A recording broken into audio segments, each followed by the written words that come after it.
In this video, we'll do 3 examples where we multiply an integer with units times a unit rate. In part A, it says we take 250 miles times 1 hour per 50 miles. Now notice 250 miles could be written as a fraction, if you'd like to think of it that way. It is really 250 miles on top, and that's divided by just 1 in the denominator. When you see it this way, it is a little more obvious that the 250 is in the numerator and the miles is in the numerator.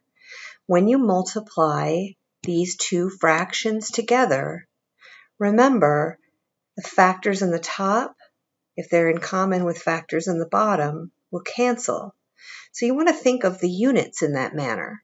We have units of miles in the top, and those will cancel with units of miles in the bottom. So now all the miles have been canceled out of the calculation entirely. Now, if you multiply across the top, remember multiplying fractions, you multiply across the top and you multiply across the bottom. So in the top, we have the number 250 and we have the number 1. Those two numbers get multiplied together, and that will be the number part, the numerical part of the numerator. And in the top, the miles are gone, and that leaves us with hours remaining in the top. So up in the top, we still have the units of hour or hours. I'm going to make my division symbol, and now let's think about the denominator. In the denominator, we have the 1 in the denominator times the 50 in the denominator. So the numerical part of the denominator is 1 times 50, and the miles have completely canceled away. So there are no units remaining in the denominator. So this is my calculation.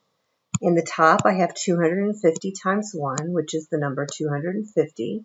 And in the top, I have units of hours. And in the bottom, there are no units remaining. I just have 50.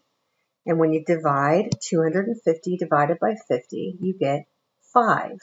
And the units of this are hours. You could think of it as 5 hour divided by 1, right? There's no units left in the denominator, but we usually would just write that as 5 hours, and that is our final answer. This time we're taking $1,600 times the unit rate, 1 hour per $25. Again, you can think of this as dividing that $1,600 by just 1 so that you see it as a fraction.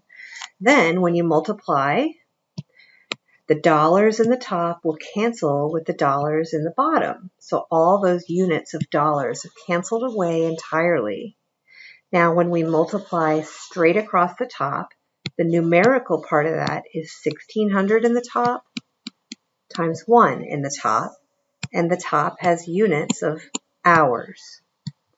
In the bottom, we have the 1 and we have the 25. So the bottom is 1 times 25. So in the numerator, we have 1,600 and units of hours, or hour.